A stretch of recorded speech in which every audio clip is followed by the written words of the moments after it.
Good morning, ladies and gentlemen, and welcome to another episode of Dr. Sayers Teaches Something. Today, we're going to look at the development of the two-party system in the United States. Now, Americans claim to hate party politics. In fact, Americans have always claimed to hate party politics, from the very earliest days of our nation, although in fact, the very first thing we did to ratifying the Constitution was split into two political parties. Indeed, the ratification of the Constitution itself split the country into two different political factions, both of whom said they hated political factions. But while we may hate party politics, the fact is they played a huge role in our politics, and thus in our society and our history.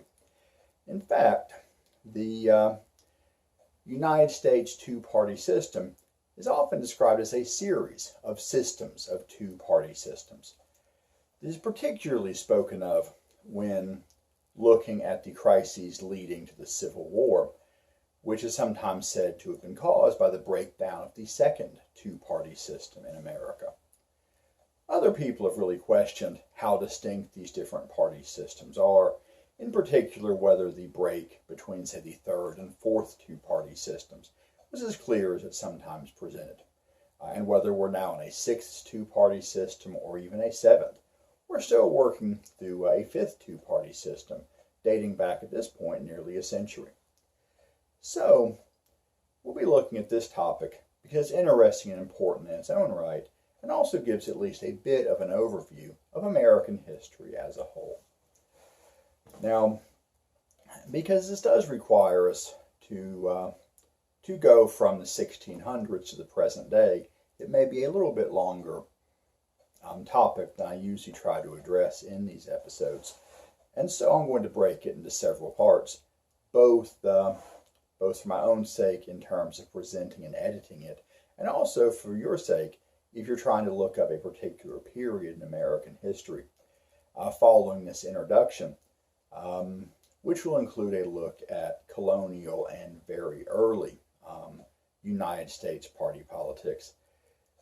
Each subsection of this episode will focus on one period in America's two-party system, which we're going to look at from the first through the sixth two-party systems in America.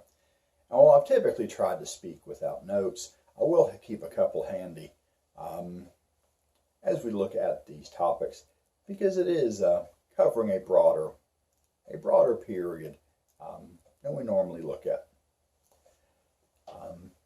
So to begin, the development of party politics in the United States goes back, in fact, to the development of party politics in Britain, in England, in the 1600s.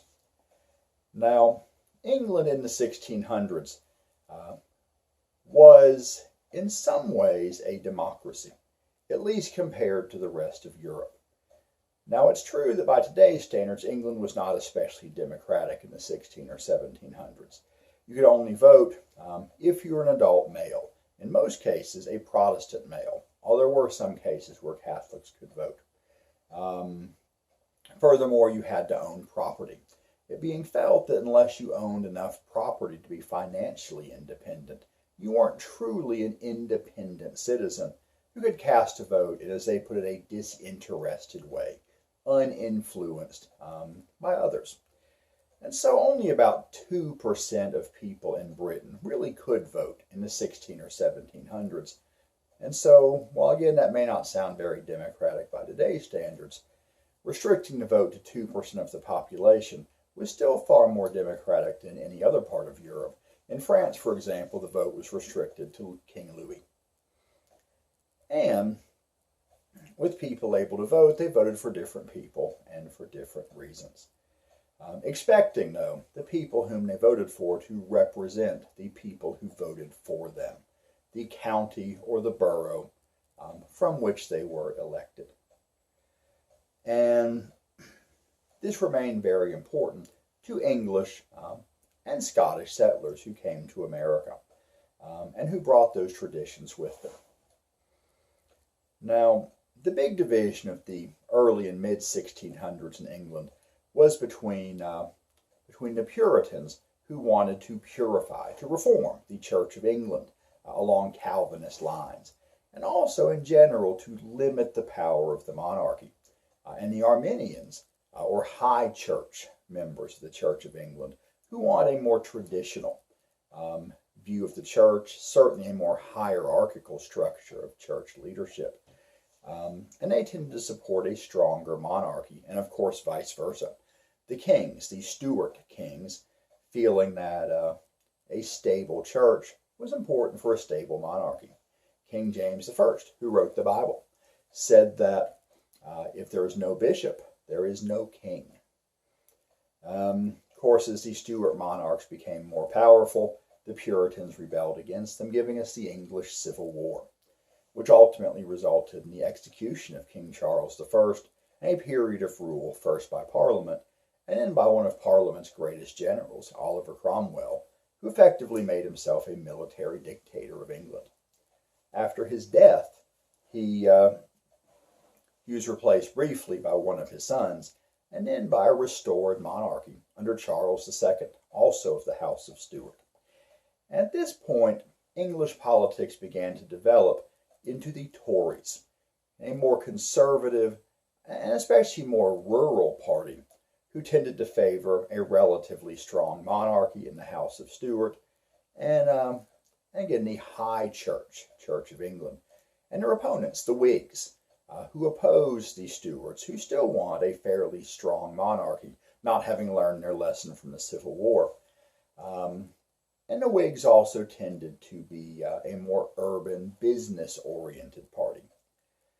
And when King James II tried to increase the power of the Catholic Church in England and his own power at the expense of Parliament, a number of largely Whig members of the upper classes invited the ruler of the Netherlands, William of Orange, and his wife and cousin, Mary, the daughter of King James, to come and overthrow the king and make themselves co-rulers, William III and Mary II of England, in what's known as the Glorious Revolution. And the Whigs supported this, the Tories opposed it unsuccessfully. The Glorious Revolution putting William and Mary on the throne at the price of them signing the English Bill of Rights, guaranteeing many rights traditional to English subjects, and rights that would seem familiar to Americans today, who enjoy our own Bill of Rights. From this point, obviously, the Whigs would remain more powerful. When William and Mary died with no children, the throne passed to Mary's sister Anne, who in turn died with no children. And the throne was then passed to a distant relative, the Elector of Hanover, who became King George I of England, and ushered in over a century of kings named George.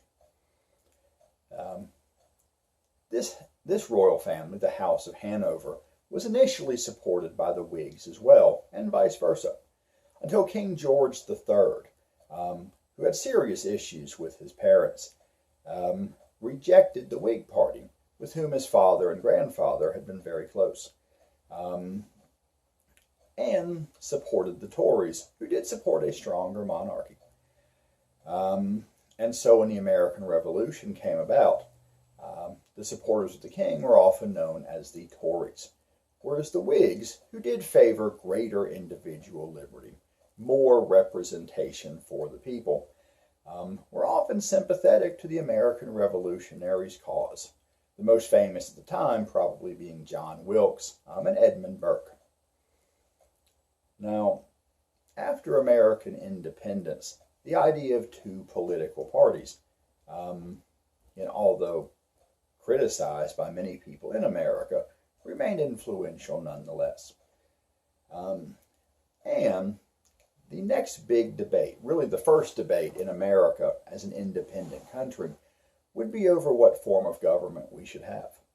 During the Revolutionary War, the Articles of Confederation created a very weak central government, designed to unite the different states, each of which viewed itself as an independent country, to unite them for the purpose of making war against Britain, so that the central government which was entirely a single house of Congress with no Supreme Court or president, was able to create a military, to conduct diplomacy, but otherwise not manage much of the internal affairs of the states or even relations between the states.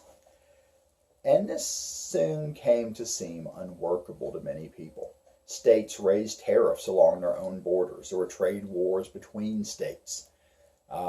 Every state had its own currency, the values of which fluctuated constantly, although typically trending ever downwards, as many indebted farmers demanded inflation to make it easier to pay off their debts. There were attempts in some states to create entirely new states. Western North Carolina tried to become the state of Franklin and was now East Tennessee. There was an attempt by settlers from Connecticut to break away from Pennsylvania in the Wyoming Valley. There were rebellions within states, most famously Shays' Rebellion in Massachusetts, where farmers who felt crushed by heavy taxes rose up against a government based in Boston, which they said became as tyrannical as the one they had fought against in London a decade before. In all these cases, the U.S. Congress was not really able to do anything. States managed more or less these crises themselves, or didn't. And as trade seemed to break down, as kind of the middle and especially upper classes felt threatened, some wanted a stronger central government, ultimately writing what would become the U.S. Constitution, and then having to convince 9 of the 13 states to ratify it for it to become the law of the land. And so the big debate was whether or not to do that. And those who wanted to ratify the Constitution became known as Federalists, which was a pretty clever trick on their part, because most Americans, had you really gotten down to it, probably would not have supported the Constitution, which did make the central government much stronger than it had been, and with an executive whom some saw as too similar to a king. Most people wanted a confederation like what they had, except perhaps a bit fixed up. But the term federal and confederation at the time meant pretty much the same thing: a very weak central government, a loose union of the states. And so the Federalists called themselves Federalists because they knew that's what most people wanted, despite the fact that in fact they want a much less federal system, as the term was used today. And so that meant that their opponents ended up forced to be called the Anti-Federalists, despite being much more Federalists than the Federalist, and as the term was then meant.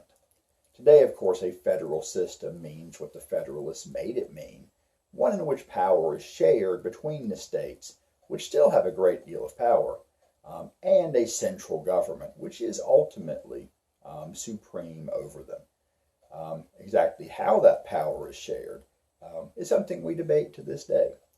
But the big debate at the time was between the Federalists, who wanted a relatively strong central government, and the Anti-Federalists, who wanted to retain, perhaps with some changes, the basic loose structure of the United States at the time. And the Anti-Federalists were pretty powerful. They kept North Carolina from ratifying the Constitution for a couple of years. Rhode Island held out even longer. It barely got to be the 13th state. Vermont nearly beat it in. Of course, in the end, the Federalists won, and we enjoy the same Constitution now as the one they framed in 1787. But we've debated exactly what that should mean ever since.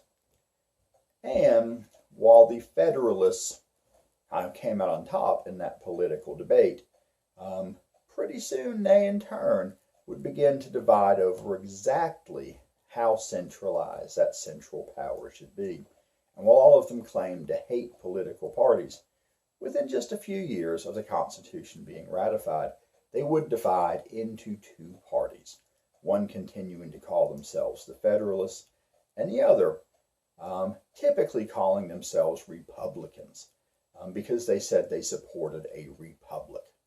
Although today they're often remembered as the Democratic Republicans, a name which they would later use and because they did, in a way, develop into the later Democratic Party. And we'll discuss that first two-party system here in a few moments.